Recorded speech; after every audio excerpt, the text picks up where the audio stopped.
He wasn't born a legend. Michael Jordan came into the world in Brooklyn, New York, far from the arenas where his name would echo for eternity. As a child in Wilmington, North Carolina, he didn't stand out as extraordinary. He was just another kid chasing a ball, trying to be better than his older brother Larry. But inside him burned a fire no one else could see yet. He didn't just want to win, he needed to. That hunger wasn't rooted in ego. It was born from rejection, from being cut from his high school varsity team, from feeling the sting of being told, "You're not good enough." Most kids would crumble. Michael didn't. He used it, transformed it. That cut became the spark that lit a firestorm.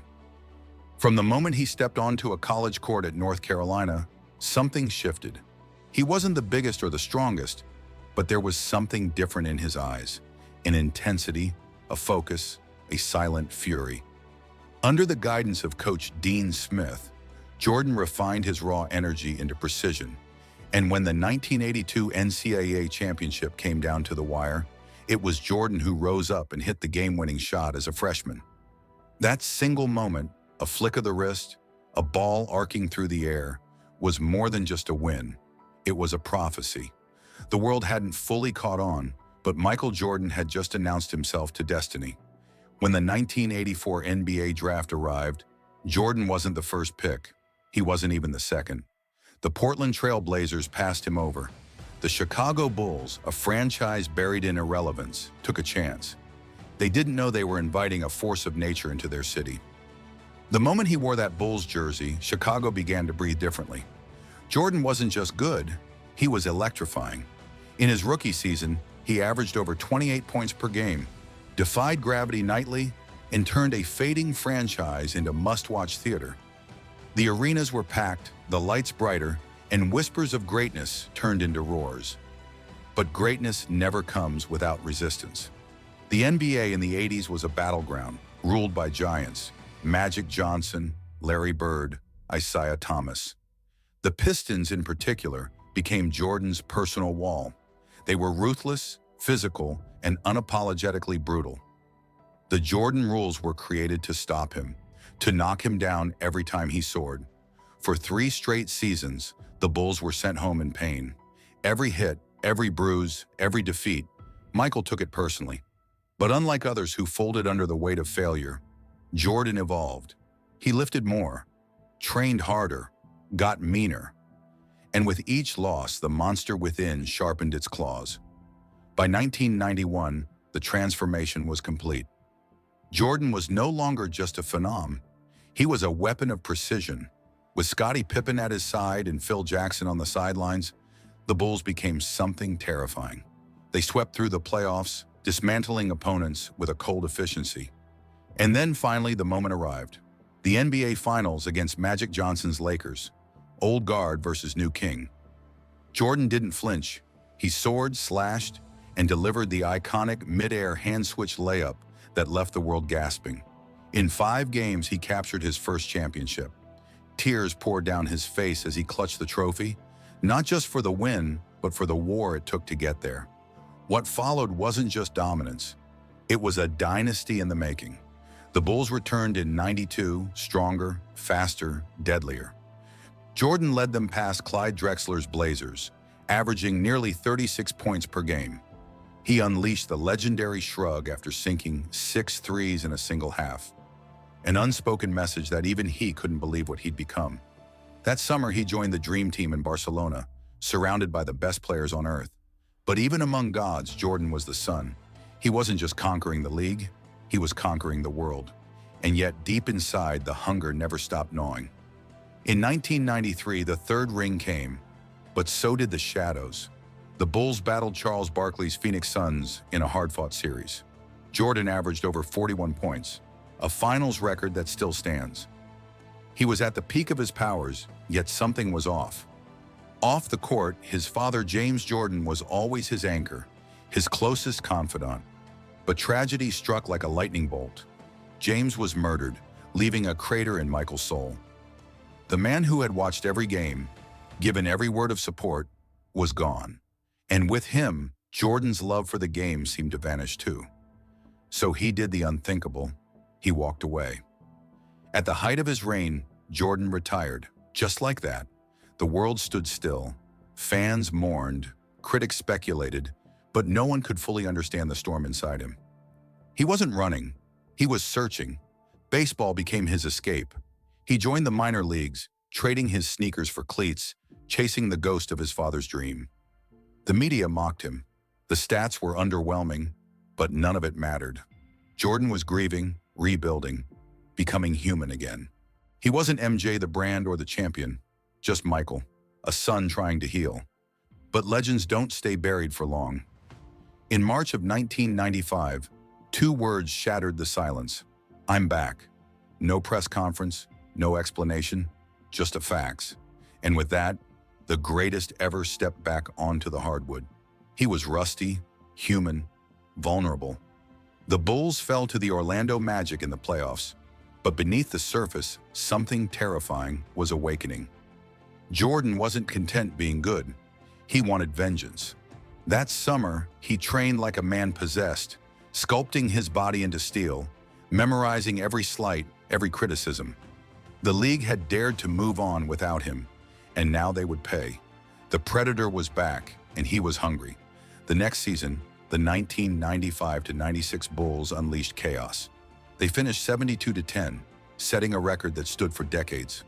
Jordan reclaimed his throne with a vengeance, slicing through defenses like a surgeon. In the finals, he faced Gary Payton and Shawn Kemp's Supersonics. Game after game, he delivered surgical strikes. When the Bulls sealed the title, Jordan collapsed in the locker room, sobbing on the floor. It was Father's Day. The memory of James washed over him like a tidal wave. This championship wasn't just a trophy. It was a tribute, a resurrection, a promise fulfilled, and yet the journey wasn't over. With each passing season, the Bulls seemed less like a team and more like a myth.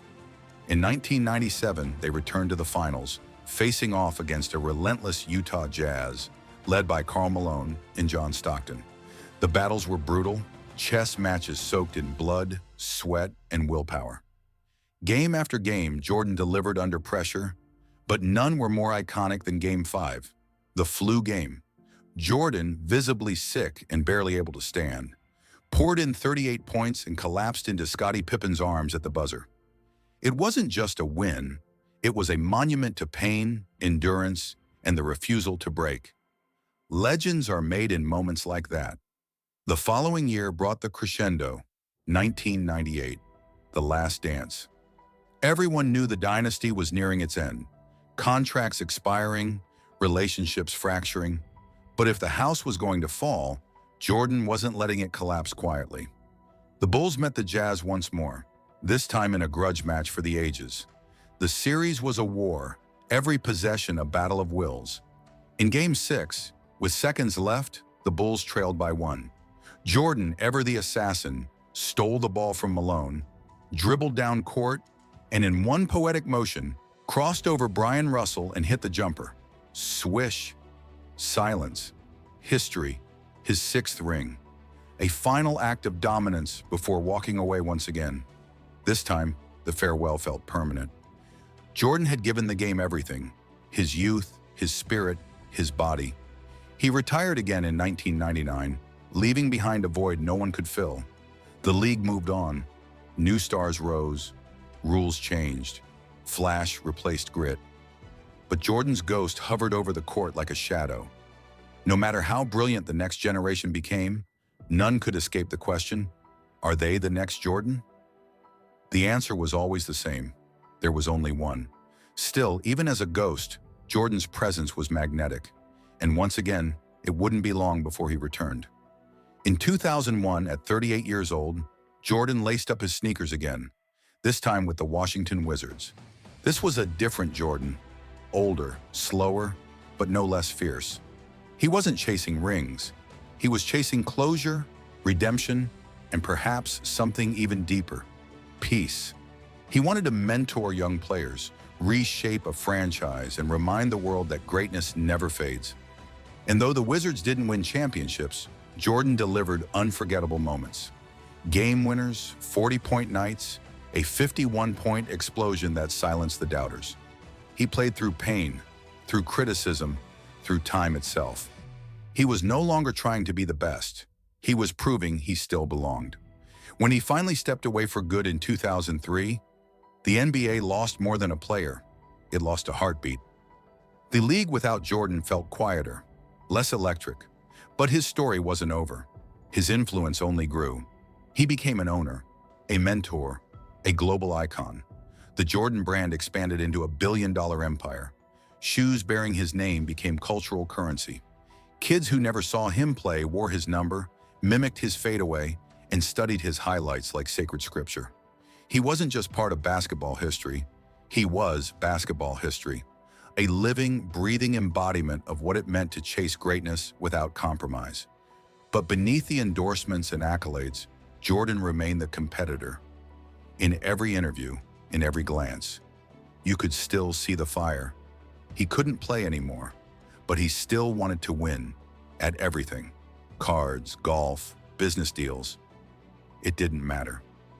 Losing wasn't in his DNA. That edge, that relentless hunger, had cost him friends, strained relationships, and pushed teammates to their limits. Yet it was also the very thing that made him immortal. He never wanted to be liked. He wanted to be feared, admired, remembered. And whether you loved him or hated him, you never forgot him. People often debate his legacy, trying to quantify it with numbers, points, titles, MVPs. But Jordan's true impact can't be captured on a stat sheet. He was poetry in motion, fury wrapped in grace. He didn't just defeat opponents, he broke them mentally. Players stepped onto the court knowing they were already beaten. He owned the moment. He was the moment. He elevated the NBA, transcended sports, and became a symbol of willpower incarnate. And even now, long after his final game, his influence ripples through every gym, every playground, every kid with a dream and a ball. In the era of social media and endless comparisons, fans search for a new icon. They crown successors, raise banners, debate GOATs. But Jordan stands outside the debate, untouched, unchallenged, undeniable. Because what he represented wasn't just basketball mastery, it was psychological warfare, surgical execution, emotional gravity. He dominated in an era of killers and made even the best look like mortals. And the world watched, spellbound, as a man turned the impossible into routine. His story isn't just about victories, it's about obsession, discipline, rage, loss, and rising every time life tried to bury him. And perhaps that's why his myth endures. Not just because he won, but because of how he won. He made us feel something primal, inspired us to push harder, jump higher, believe deeper. He showed the world what happens when talent meets obsession and refuses to blink. In every comeback, every buzzer beater, every defiant glare, we saw the raw truth. Michael Jordan didn't just play the game, he became it. And even now, as the years pass and memories fade, that truth still echoes. Through every story, every highlight reel, every whispered, "He's the greatest." But legends never truly sleep. There's always another chapter waiting in the shadows. And with Michael Jordan, the story has never been about how it began, or even how it ended. It's about what still remains. A question, a mystery, a flicker of something unfinished. Even in retirement, Jordan remained the center of gravity. Not because he sought attention, but because attention followed him like a shadow. His silhouette alone, arms wide, legs splayed mid-flight, became one of the most iconic images in sports history. Every arena still echoes with his name. Every rookie is compared to his legacy. And every generation, no matter how talented, is still measured by the impossible standard he set. The world keeps evolving, but Jordan remains timeless, a fixed point in the swirling chaos of competition. He isn't a memory, he's a benchmark, a mountain that refuses to erode, no matter how fierce the winds of time. He turned moments into memories. A shot against the Cavaliers over Alo, the shrug after 6 threes in the finals, the dunk from the free throw line. These weren't just plays, they were statements. Jordan didn't just want to win, he wanted to make you remember how he won. He controlled the court like a conductor controls an orchestra. Every move, every feint, every breath was deliberate, calculated. He didn't chase glory, he defined it. In an age before viral clips and social media algorithms, Jordan became the algorithm, his every step etched into the consciousness of fans worldwide. But his story is more than highlights. It's the silence after losses, the rage behind closed doors, the nights spent shooting alone, long after the lights went out. It's the broken relationships, the obsessive grind, the isolation that comes with chasing perfection. Jordan didn't live a balanced life. He lived a relentless one. Every laugh, every tear, every triumph had a cost, and he paid it willingly with interest. Greatness demands sacrifice, and Jordan gave it all. His joy, his peace, even parts of himself he never got back. That's what made his legacy so real, so raw, so unforgettable. There were stories behind the scenes, stories of bullying teammates, of gambling controversies, of battles with the media. But even in his darkest moments, Jordan never hid. He embraced scrutiny, fed off criticism, transformed hate into fuel. When people questioned him, he didn't argue, he performed. When they doubted, he delivered. That was his response to everything: results. Where others cracked under pressure, Jordan crystallized. He didn't seek redemption in public approval. He found it in dominance, over others, over himself, over the game. He made every insult a prophecy he'd make come true just to prove you wrong. His Hall of Fame speech in 2009 wasn't sentimental, it was surgical.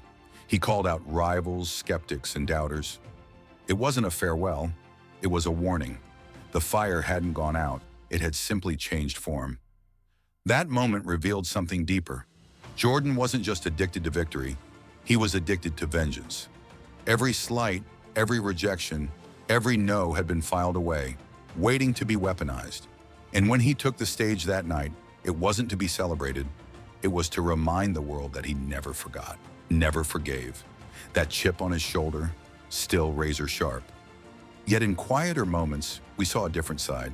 A father, a mentor, a man reflecting on the cost of his empire. In the last dance, he wiped away tears, admitting that his intensity pushed people too far. That chasing greatness left him lonely, vulnerable, human. And it was there, in that vulnerability, that the myth became a man again.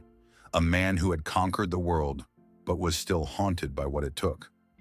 That honesty struck a chord, because behind every highlight reel was a heart that beat faster with every risk, a soul that bore every wound.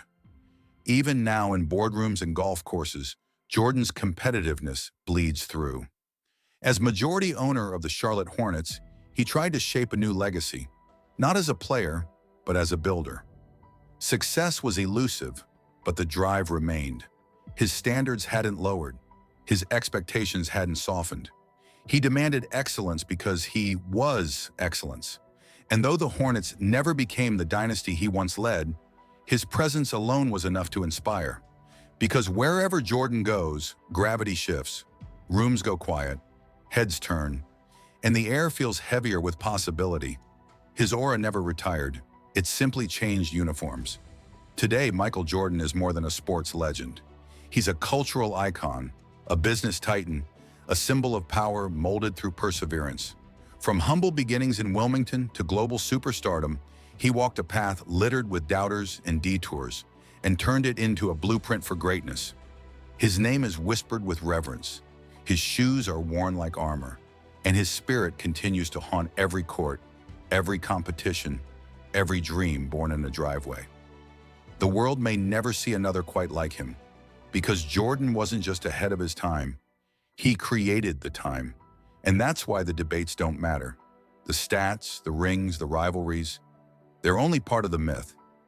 What truly matters is the feeling, the goosebumps when he rose up for the final shot, the silence as the ball floated through the air, the eruption when it fell through the net, the tears, the joy, the disbelief. Michael Jordan made you feel alive, made you believe in magic, made you think that maybe, just maybe, if you wanted bad enough, you could fly too. And that feeling, it lingers, eternal, untouchable, immortal. Because some stories don't end. They echo, they wait in silence. And one day, when you least expect it, you'll hear the whisper.